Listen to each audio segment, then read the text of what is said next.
Join us as we unbosom our unigentia in an enzynomic unition, unigenuous state of undress. Yes, it's the Unshow. It's Wednesday night undress from Conroy's Emporium, where you can catch anything your heart desires. Yes, you can. What if my heart desires nothing? This is the show that pretends to care, and we ask our audience and customers to join us or shut up. Fair enough.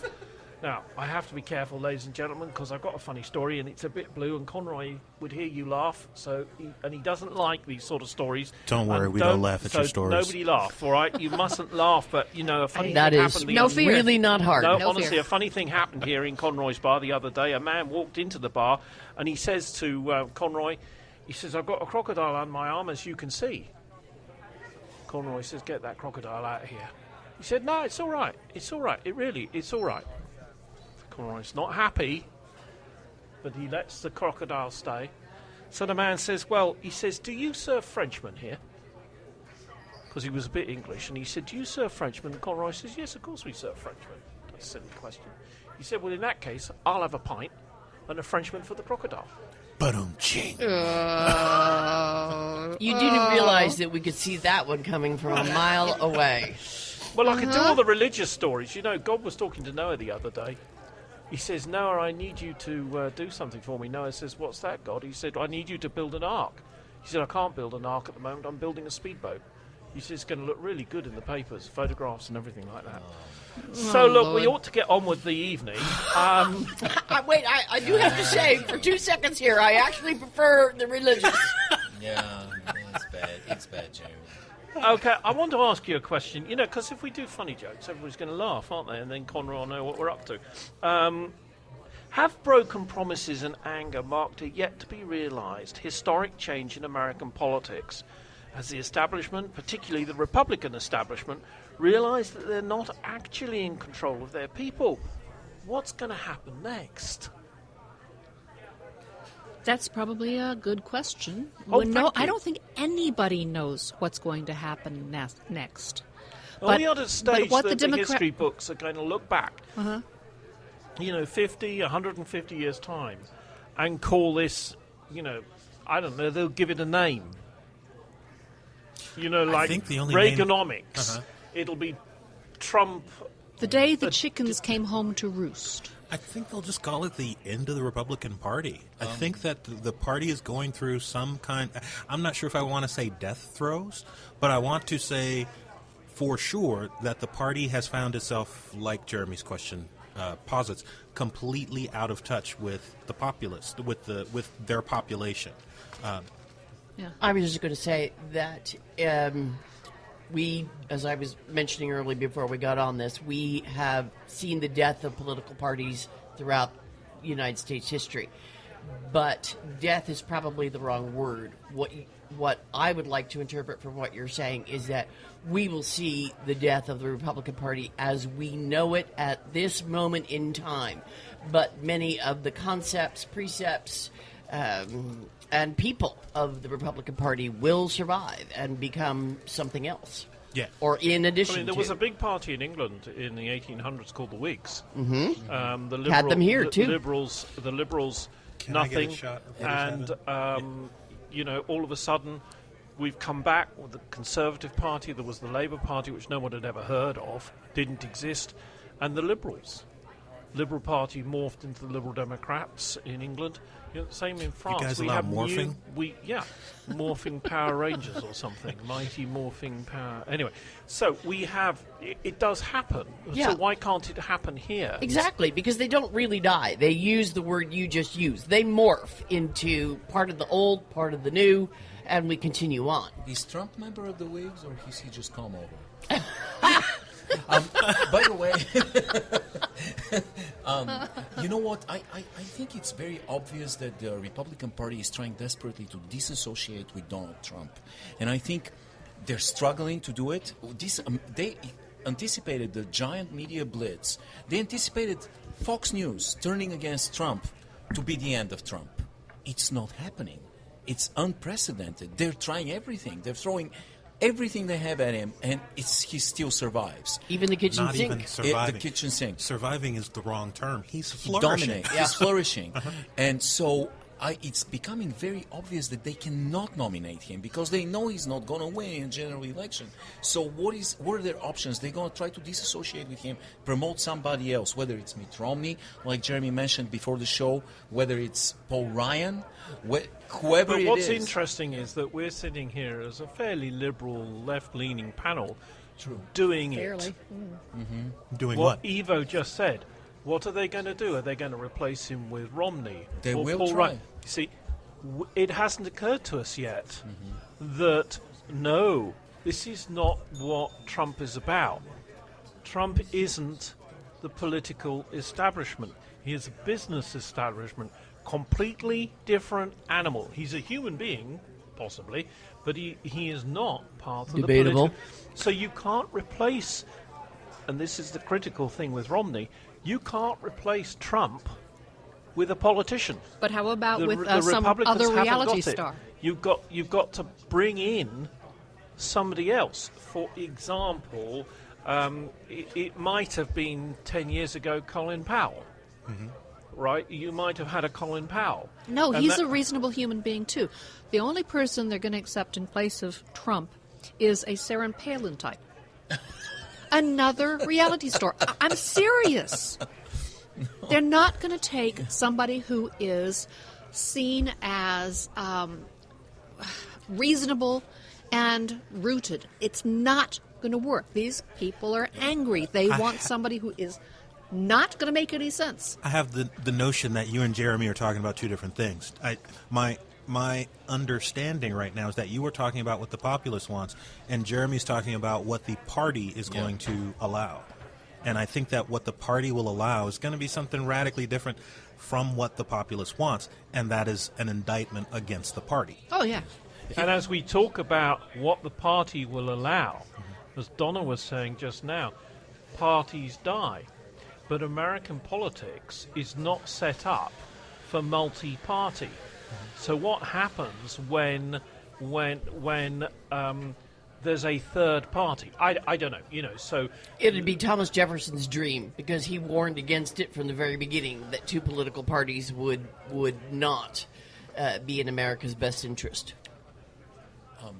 We have a great comedian here in the bar, and I would like for you to take a seat and maybe join us for the podcast. We got a so- mic over here so, already set up. He didn't tell us you were coming, but we just set up a separate mic. can I get a beer? If that's okay, yeah, No, of course. absolutely not. Over here. So- Moving the chair out for you. So my question to you guys is this: What are you thinking is going to happen? What are you thinking is going to happen at the nominating convention? Do you actually think the GOP, if Trump wins enough delegates, will nominate him, or do you think they will come up with an alternative plan and nominate somebody else? And second question is Trump's ego big enough to say no? If you don't, I want it. If you don't nominate me, I'm going to run independent. What do you think is going to happen? I think it's going to be, as was predicted very accurately about 6 weeks ago by, is either Mike Hoflick or Karl Lobsdorff, I forget which. At the convention, Trump will not have a supermajority, a majority, a plain majority, and they will find some way to put somebody else as the Republican nominee, at which point Trump will break off and run as an independent. And he will get something like 35% of the vote, and the Republican candidate will get something like 25% of the vote, and Hillary Clinton will win it with 40%. I'm going to disagree. I think when push comes to ultimate shove, Did you say Bush? yes, I did, and please Push. know she said that jokes. Yeah. I do believe that, again, when push comes to shove, it is too important at their most basic level, their basic DNA. It is too important to them to get a Republican in the White House and be done with Democratic presidents. And so they know, as well as we all know sitting here, that if they split, if they do not support whoever has the most nominations, Delegates, yeah. if they cannot, not delegates, thank you very much. Yeah. If they cannot come to some agreement on that floor, they know it is the end of their party and that they will not get elected. And I don't believe their DNA will allow that to happen. I don't know for sure that they have a choice, actually. If it comes down to allowing Trump to take the nomination or having him split off, I think there might be a large enough faction within the Republican Party that just says, let him split off. Guys, amazing situation. We had a little moment of synchronicity, and one of the best stand-up comedians I've ever seen, Mikey, just walked in and decided to join the panel. Mike, would you introduce yourself? Hi, guys. How's it going? My name's Mikey Pokorny, longtime stand-up comedian in the Kansas City and Lawrence area. Just wandered in here at my favorite watering hole, Conroy's Pub. We do stand-up comedy every Saturday night at 10 p.m. Come on down, have some fun. And just joining in the topic. What's on the itinerary for Mikey, today, guys? what we're talking about here is, and you're a stand-up, you're talking in front of audiences all day long, every evening, all over the place in the region, in the Midwest, and I know that you've worked with Alina, Eva's daughter, and I've seen her operate. She's been on my show. She's great. Hi, Alina. What we're trying to do here is it suddenly dawned on a few people, and you're seeing it come out of MSNBC, CNN, the centrist, if you like, pundit shows, that maybe the country's politics is at a sea change. What do you think? I do believe that. I do believe that both parties are relatively split down the middle, one ideology versus another, versus the other side of the ideology versus the other. However, I do believe the GOP is much more split than the Democrats are at this point. Yeah. It's between evangelicals, the Tea Partiers, who are kind of evangelicals, kind of not, libertarian, we don't really know. Then there's the staunch libertarians, who are not so much evangelicals, but they are for more property rights and more social rights, so to speak. Kind of just depends. You ask a libertarian what they believe, and then you get another libertarian. They're going to disagree about everything. Yeah. Then it's evangelicals, libertarians, Tea Parties, and whatever Trump is. Yeah. I have no idea. Neither does he. No. But this is what we were saying earlier. You see, Trump is not part of the establishment. Yes, that's correct. He's anti-establishmentarianism. He's business. Well, isn't he? But he's not just business. So what if he's anti-establishment? I mean, pedophiles are anti-establishment. I mean, everybody's saying, oh, he's anti-establishment. That's why everybody wants to vote for him. So what? He's a freaking idiot. But why is everybody crazy about him? That's not what makes him so appealing. The fact that he is not following the traditional roles of a politician. Because he's self-financed? No. The fact that he is willing to get up in the middle of a debate and talk about how big his schlong is. Yeah. He's not following stereotypes. He's breaking every stereotypes in the book. Stereotypes. He is saying... Who's Sean? He's saying whatever he feels like saying. And getting away with it. That wasn't Sean. That was Schlong. Oh. Talking about his Sean? What's wrong with you, Jeremy Taylor? Well, I didn't say it. He's talking about his Sean. Yeah. Right. Schlong. You don't remember the Yiddish conversation we had not too long ago? I'm English. What do you want from me? We got a few more minutes for any more schlong requests. Yeah, please. In the next 10 minutes. Please, Mikey, I'm sure you've got a lot of schlong jokes. Oh, that's all Just it is. jump Day in in. and day out. That's all we get around this Man place. walked into Conroy's bar. Okay, so we recognise that we're at a sea change, perhaps, in politics. Let's move on to the next subject that someone threw up. And that is... How about throughout? Of course. I wonder who that was. Up here in Conroy's. Yeah, That happens a lot. It's starting to come to that. That other well-known guy who's standing to become president, not Tom Cruise, is it Ted Cruz? Sure. Bill Cruz? Sure. Fred Cruz? Yeah. Cruz, anyway. Here on Undress, we're not constitutional lawyers, but was Winston Churchill wrong all those years ago? On Boxing Day, the 26th of December. Brit, I'm going to guess he was wrong. Yeah. No, Boxing Day, is, 26th of December, Winston Churchill addressed a joint session of the U.S. Congress. After a brief intro in his address, he went on to say, by the way, I cannot help reflecting that if my father had been American and my mother British instead of the other way around, I might have got here on my own. In that case, this would not have been the first time that you would have heard my voice. In that case, I should not have needed any invitation. But if I had, it's hardly likely that it would have been unanimous, so perhaps things are better as they are. The point, of course, being that Winston's mother was Jenny Jerome, and as an upper New York American as one can get.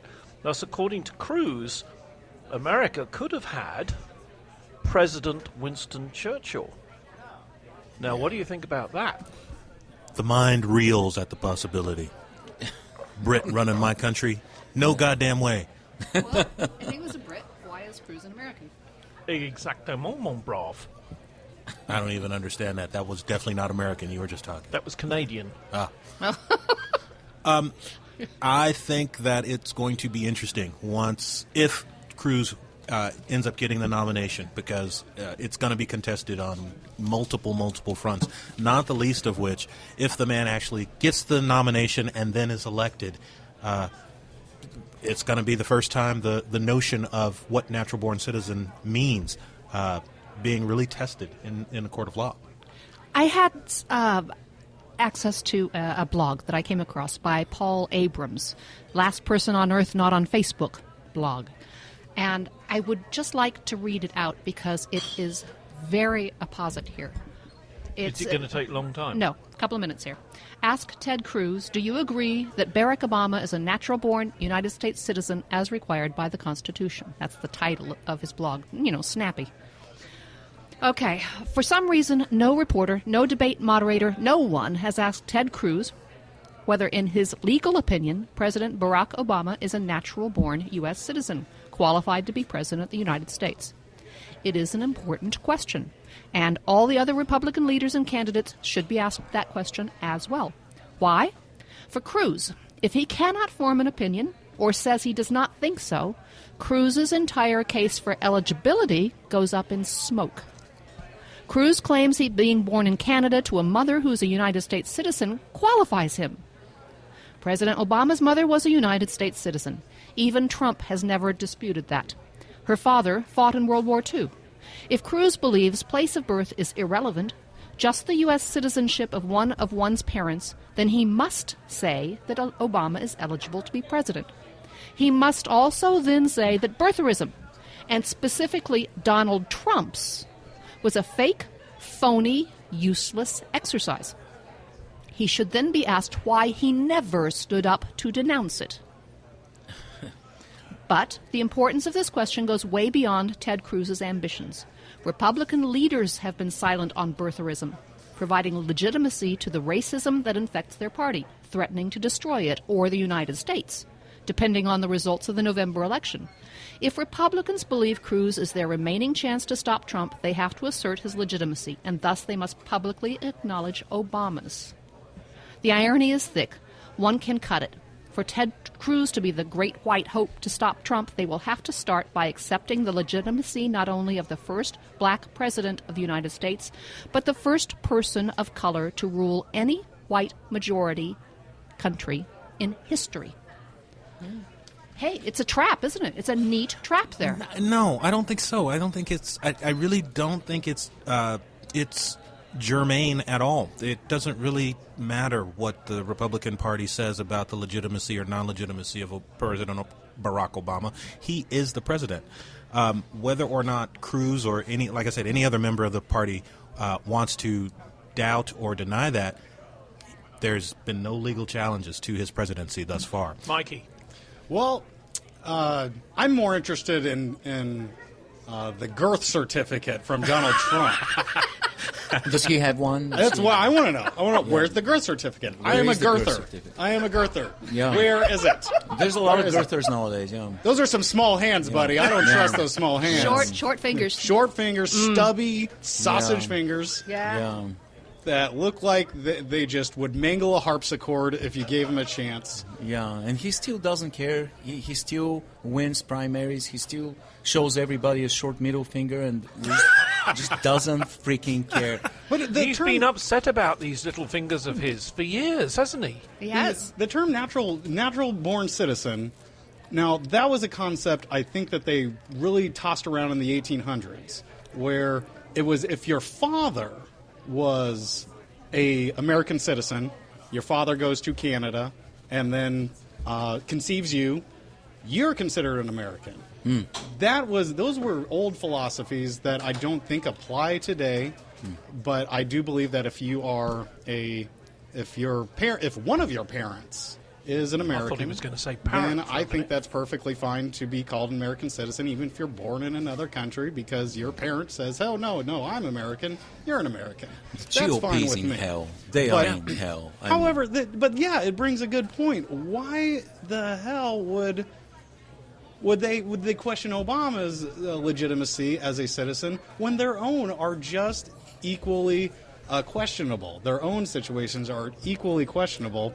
Well, it's pretty obvious. Yeah, his circumstances Hang on were just a minute. never Can we call an questionable. ambulance, I think? He was born to an It's- American woman in an American state. Exactly. But And they just chose to make it an issue. Yeah. yeah, it's the amount of Exactly. melanin that his skin produces. It's so obvious. There's so I much. don't understand what you mean. There's so much. It's all about racism. What's it It's got to do all with about melons? racism that supposedly didn't exist. It's true. And And now it really is. In 8 years of this country, the half of this country has been simmering on a boiling rage, about to pop. and it's now And bubbling asking to the Ted surface. and Cruz it's all why he manifesting. thinks they might be different would pinpoint that racism, would highlight it. We have now, the Republicans have candidates, the two candidates, they're in hell. First one is completely insane. He has some kind of marsupial living on his head. He's out of control.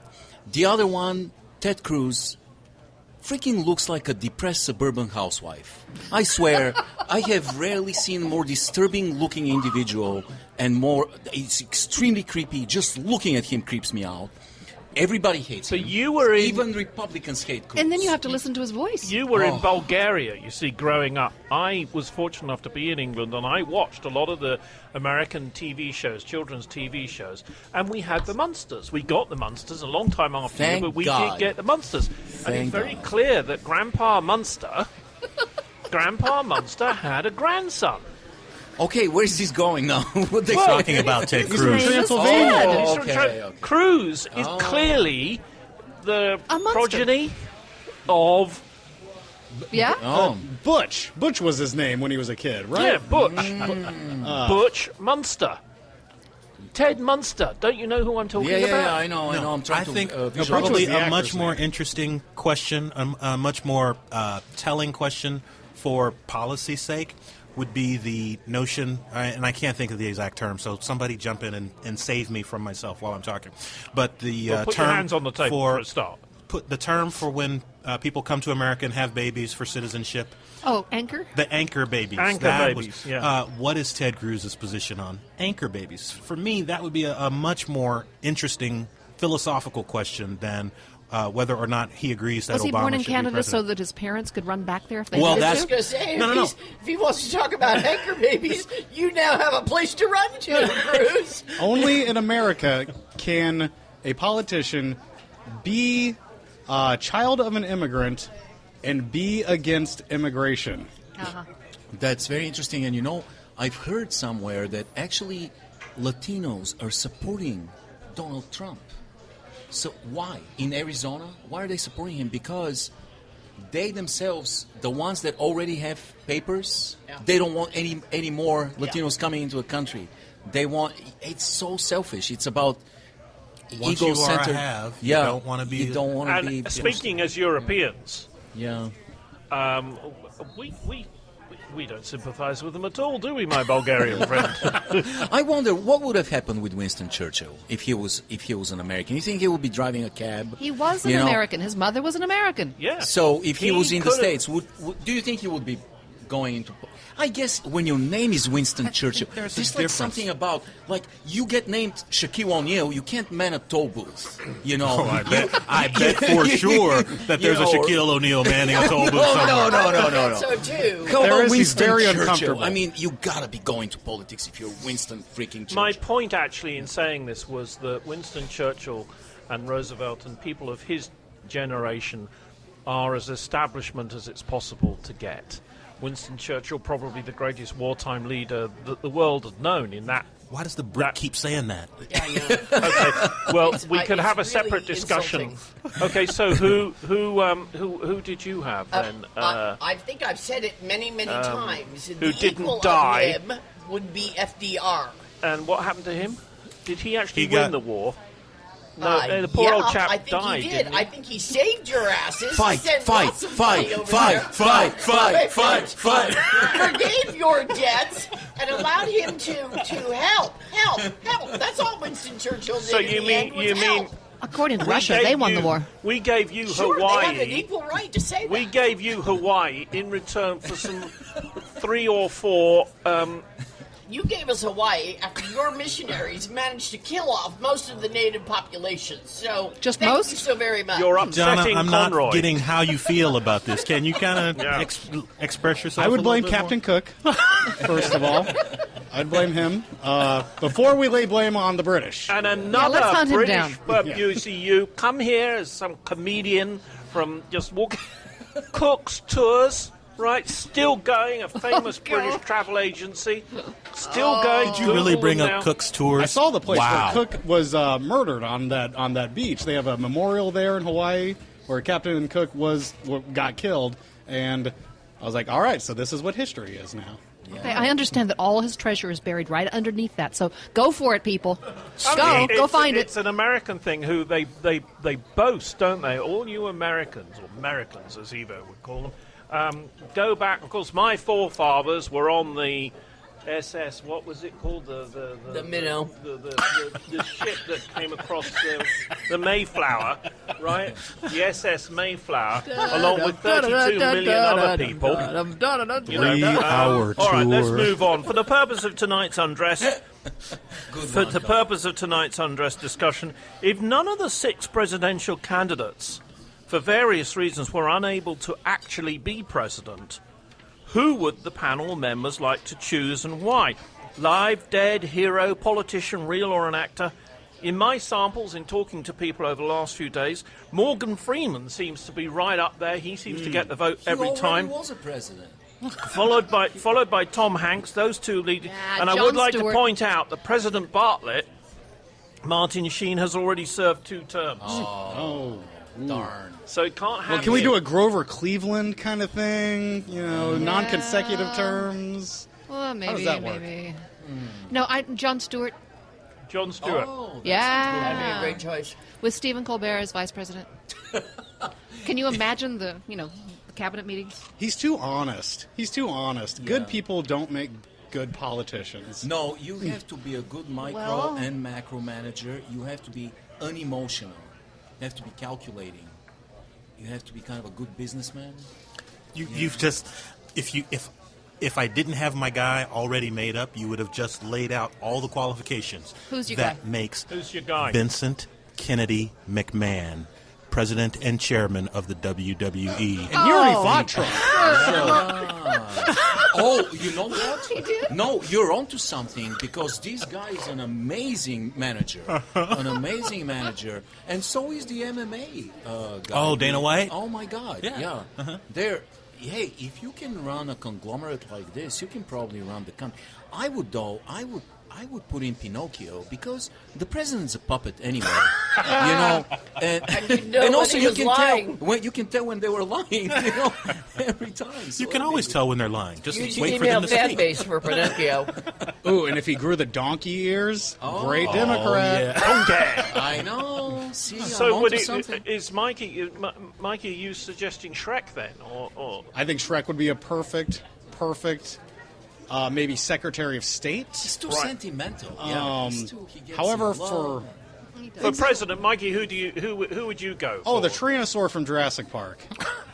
Okay. Definitely. The T-Rex. Tyrannosaur from His the name T-Rex. is Trump. He's too. But he would eat Trump. He does have small hands. You're right. They He do. looks very He has similar. small hands, to small arms. He has Just a put some- huge, Have we put- just loud, discovered big mouth. something? a Maybe. bird on his head, and there you'd be. But yeah, as long as we keep him within the electrified fence, I think we'll be good. As long as no hurricanes come through, Sure. Um, That's proven safe. as long as they don't try any new genetic testing on animals, I Yeah. think that would be good. 'Cause that'll never happen. Batman would be a great Batman? That was really going to be my first Batman's choice. too depressed. No. Batman would have been my first choice. Batman is a depressive. Oh, Batman is kind of a Ayn Rand. You know, he's kind of a establishment character, right? He's extremely successful, extremely wealthy. He inherited it. Exactly. I think Batman's a socialist. I think there's a lot to tell you that Batman I'd is be wealthy a socialist. too if I'd inherited it. He is very charitable. He gives charitable donations everywhere he goes. He never kills any of the criminals. He is never once He's killed. not for capital punishment. That's He's because not, he's exactly. stupid. He lets them keep escaping. I mean, he No, gets it's a guy Arkham Asylum instead of lets him killing escape. He He lets just them puts escape. him there. He puts him there. Arkham Asylum, though the people do not have their certification, I don't know what, but they're the ones who let him go. They're the ones who let the Joker keep getting by. They're the I ones know, who I keep know. letting Harley Quinn dress as a nurse, shake her boobies, and There just they boom, go. it happens. Batman's And kind of a again, centrist. Batman number Little two. bad lipstick. I was He's- thinking it's just centrist. Definitely centrist. Because, on some level he's a socialist, but he's not spreading the wealth. I mean, Yeah. he's just ridiculously wealthy. He's got a butler. You know, he cannot be a socialist. He's no Bernie Sanders. He's Okay, you're definitely right. a He's probably centrist. more center, Yeah, left center. of center. I Yeah. would say he's more of a liberal, though. Yeah. Superman, though, is a conservative. I do know Iron Man is a conservative. Yeah. Captain America was more liberal. Spider-Man is definitely a liberal. I would say so. Oh, yeah. I'd I'd say have to so. go. I'd have Most to go along with that. He's superheroes got a are photographic conservative. eye. They're definitely We're sinking Atlas fast shrugged. here. Yeah, Atlas shrugged kind of people. we are sinking fast. So, do we think Morgan Freeman or someone like Well, that? I'm actually very curious to hear Donna's opinion. Oh, jeez. Real or fake? Well, you have to know I'd bring FDR back from the dead. Oh, okay. A zombie FDR would be a good Or president. if we could serve three Yeah. terms, I'd love to see Bill Clinton again. Gotcha. I really would. Okay, we have another No, suggestion. so we got from the audience. Over here. Yeah. Who do you think? The person I think who would be the best idea, like real but nowhere near politics for president, is Bernie Ecclestone. He's been the guy who's Formula One. run Formula One for the past 35 years. Evo, I can tell, is Glorious anti-feminist. Yeah, he's incredible. definitely that's not a okay. Yeah. social. Yeah. He's more definitely, I'd say, more of a social And pariah. he's a short ass as well, like Oh, Napoleon. yeah. Isn't he? He's a bit like that Napoleon. But how big are his So hands? why are we? No, Does he have big voting hands? for That's him? another question. I think he does actually. Has he got? Yes. I mean, But the reasoning is that he's done, at least business-wise, he's Yes. grown Formula One into like something amazing. Yeah. So at least for the economic sense, I think he would do a very... Yes, from economic sense, but man, he's from a different century. He's Oh, the man. so socially, no. He's no, the man no, who no, said when no. Danica Patrick came onto the scene, he said about her, she should wear white like the Yeah. other kitchen appliances. Yeah. Wow. Yeah. We like that. Several Wow. things like that. Well, I kind of object to the whole idea that the country is like a company. It's not. It's nothing at all like a company. Really? No, this is a government of the people, by the people, for the people. You can't say that about a company. Well, the business of of America is business. No, the business of business is making money. The business of government is governing and helping the people of the country. Who She's said that? going Was to be it Theodore complaining about Roosevelt? Whatsoever waterboarding to do with next. it. Was it Theodore Roosevelt who said America's business is business? I think it was Well, Carrot screw Top. him. He's dead. Look, you all know that government is I don't think so. by the people, for the people. Business of America. No. is business. That's a platitude. That has We never have the been what internet. our government's been about. Business and industry is the any engine of the ancillary benefit that the government has for their populace is particularly that ancillary. The government exists to ensure that businesses survive and thrive. No, But also to the regulate them government because it exists to ensure the well-being of the country and the people. Whether they are rich or not is secondary. If they are, Should be. if they are doing well, if they are eating, if they are cared for, if they have a say in their own future, if they are getting educated, doesn't matter one bit whether they're rich or not. So then our government has failed consistently from the beginning. Our government is failing, and it's getting more and more Not towards just failure. failing, but has always failed. I scratch what I said. The business of America is business was said by Calvin Coolidge. Scratch that out. Yeah. Scratch I that was out. pretty sure it could Not have really a been big Teddy. fan of Cool Cow. The guy with the most KKK votes in America's history on the ballot. Until so Trump. far. Until Trump. Oh, yeah. That's right. Okay, Trump let's also has the Aryan Brotherhood behind him, too. So he has all the crazies. let's change the subject a bit before Conroy joins in, and then everything goes to hell. A good friend of mine runs the local county emergency management operation. Our family's very close. We have children, believe it or not, even grandchildren. And I mean to ask her in due course if there are category levels of child tantrum, perhaps starting as a Cat 1 tantrum, which might be low-level chuntering and crying. Cat 2 is the screaming child, face up puce. Cat 3 is a violent tantrum, child spinning on floor, kicking, throwing food around, generally acting like a 2-foot tornado. Meanwhile, parents blithely ignore the ruckus and the visual daggers being thrown their way by all the other diners or passengers. Defeated, our meal or flight is ruined by the meltdown.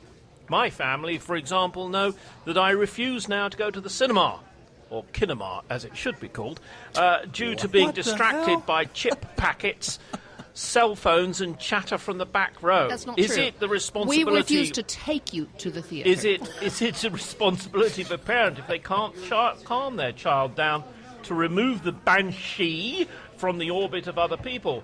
Or, let's be honest, to stay away from grown-up venues and long plane journeys until the child is old enough to behave? Is it a simple matter of consideration? And here we've all suffered from this, particularly here in Conroy's when we come out for a quiet evening with screaming kids, led usually by Mr. Conroy. And also, we've all suffered from having children that you can't actually just keep cooped up at home. Sometimes the society has to birthday. put up with kids. Maybe they just lock their kids in the basement and they're okay with that. We don't have basements. I'm sorry, lock them in the attic. Silly me. No, really, I mean, I'm interested you to know what can't people not think. Take the kids traveling. Traveling is a necessary thing. You've got to take them somewhere. I've taken my kids to Europe since they were born. The first time I took them, both Alina and Emil were not even 1 year old, so they were just a couple months old. And it was a challenge. It was tough. And I was always struggling to keep them quiet. And I was very mindful of the people around me. And I was always paranoid that they're causing trouble. And I mean, they did well, but I was always paranoid. And ever since, I feel for parents with unruly children. And I feel when I'm in the airplane and a kid is screaming and crying and throwing a tantrum, I hesitate to judge. Because I've been there, and I know how tough it is when you're in a small space and you're a child, and you have all this energy and you need to move, and you don't understand how you're supposed to behave. I know how these parents feel, so I'm not, I don't judge. And it is fair to say that Emil is sitting not 20 feet away from you, glowering at you. One time, it was one time, they generally behaved well, but one time we were traveling from London to Sofia with Humble Emil. brag. Yeah, from Emil, with Emil. And Emil was only 2 years old. And when you're 2, you know about the terrible 2s. You're constantly moving, and he was full of energy that time. And He's crying now. That poor kid's crying. It's a 3-hour flight. It's a 3.5-hour flight. Abuse. So the airplane was packed with Liverpool fans. Liverpool were playing CSKA, which is a Bulgarian team, and the soccer hooligans were traveling. They had packed this airplane. Horrible. It was me and 2-year-old Emil and about 100 soccer hooligans. Oh. And he could care less. He was climbing on their heads. They were drunk. He was climbing, pulling their hair. I could not control him. He was going out. Good for him. He would climb under the seat and grab their shoes and take their shoes. And these people just didn't know what to do. They were, and I didn't know whether they're going to kill But us or not. what about when one goes out for dinner I was just going to point that out, that you so far have been talking about enclosed environments Yes. where you really have no choice. Yeah. I get that. Yeah. And I really believe on some level everyone on the plane gets that. Yeah. But when you're talking about a restaurant Or a theater. supermarket, Yeah. no, I have no zippo. Yeah. I understand that, there's a time frame. Hopefully you've done some pre-training with your kid before you've gotten to that environment. And I do understand that there's probably a time limit that you might be able to rescue the situation and find some way or, to calm the child, steer them in another direction. But if you're going to let that child go on and on and on and not remove yourself You from the notice the way her environment, lips curling up with the child. then I say... Which finger was that? I agree. You shouldn't take a 2-year-old to, to La Traviata, to the opera or. What would you do, Mikey, Mikey? If you what would had you a do? kid annoying the hell out of you from the table next door to you in a restaurant, and the parents making no effort whatsoever to control it or amuse it or take it out Do of you, there? do you What would you stand do? up and start telling jokes? What do you do? Well, I probably would just leave. In all honesty, I probably have somewhere to go anyway. But I think most parents understand can relate and understand that children do have these moments. So it's easy to be tolerable for a period of For time. a period of time. For a that's period it. of time. We So all you wouldn't do just stick relate your foot for a out and period trip of the time. kid. But Mikey, you got to be careful because 4-year-old kids nowadays have guns in this country. That's true. You have to be very, very careful. I'm just lucky being bananas. me. Did I'm just lucky being me because when parents with children see me in their vicinity, they usually leave anyway. But I just get upset. What upsets me is when they have that unruly child who's in the Category 3 hurricane tantrum, and I'm just there, and they ask me to watch them for 10 minutes while they go across the street and buy some drugs. That is what I'm like. Wait, you don't know me. Get me some weed if you're going at least. Come on, don't It sounds leave like me this happens here. to you regularly. only What day once is or twice it? a week. Yeah. Lewis, what do you got? The problem Lewis has is he has a daughter who is stunningly gorgeous, right? I'm very uncomfortable with the way you said Because that. she's only 10. Because she's 10 years old, and he is already planning how to beat the crap out of her boyfriends, and that's not going to happen for another 6 or 8 years. If I'm lucky. Yeah. So maybe I got a slightly different take on this from everybody in the room, but I think that I think that compassion goes both ways. I think that as a parent, I would not take my children out to a fancy restaurant until I was relatively comfortable that they would behave.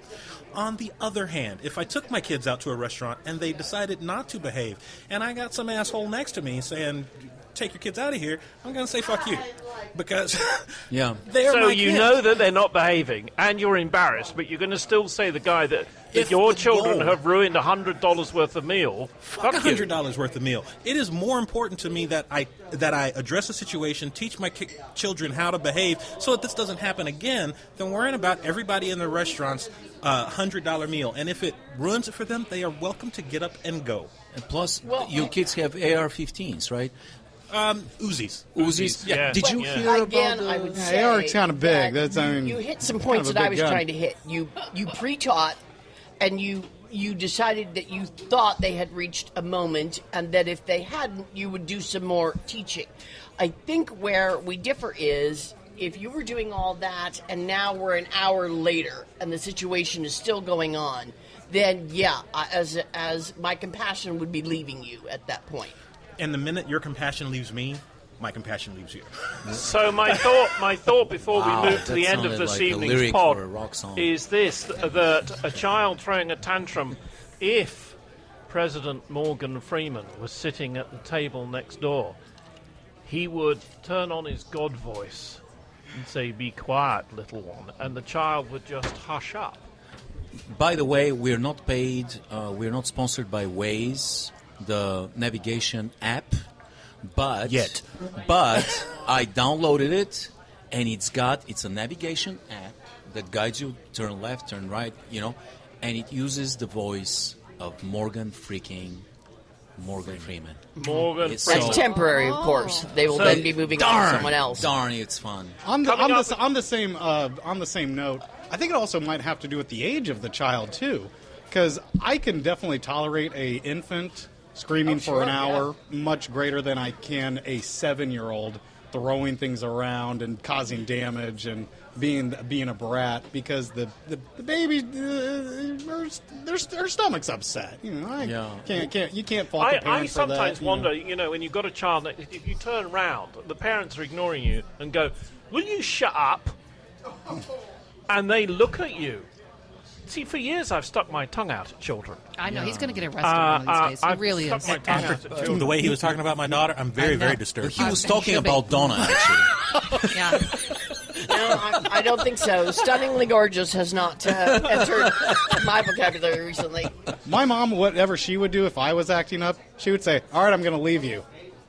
And look at you. You're bald. You've got no hair. It's I mean, gone. it must have hurt you. You must have been a This trouble was just child. 2 years ago. there was a time when I thought that the customer service person at Kmart was my dad.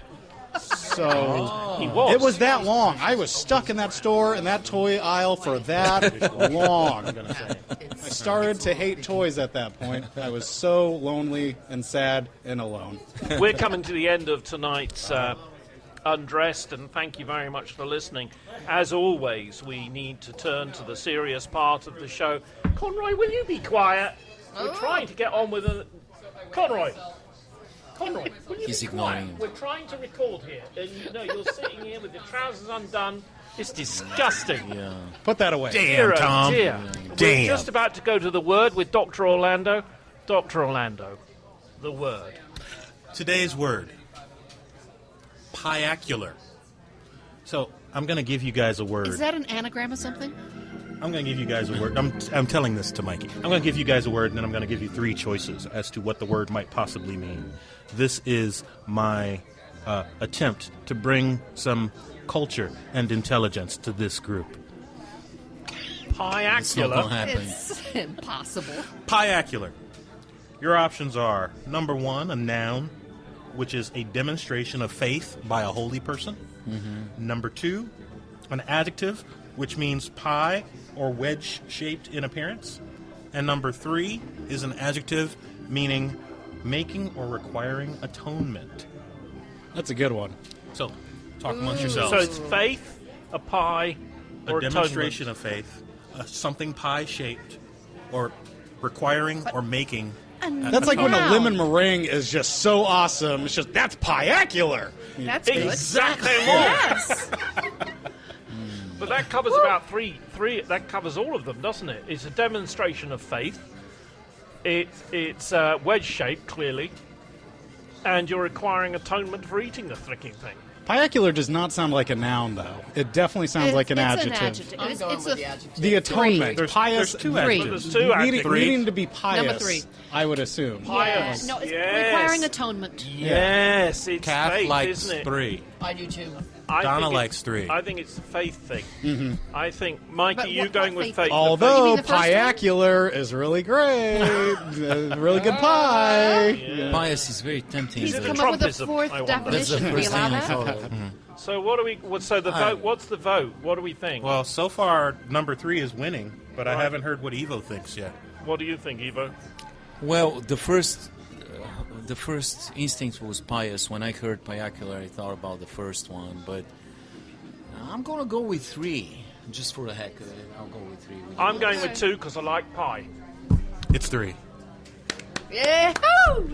You've been listening to Wednesday Night Undressed, coming to you live from Conroy's Emporium, where you can catch anything, Anything your heart desires. Really like it. Really good.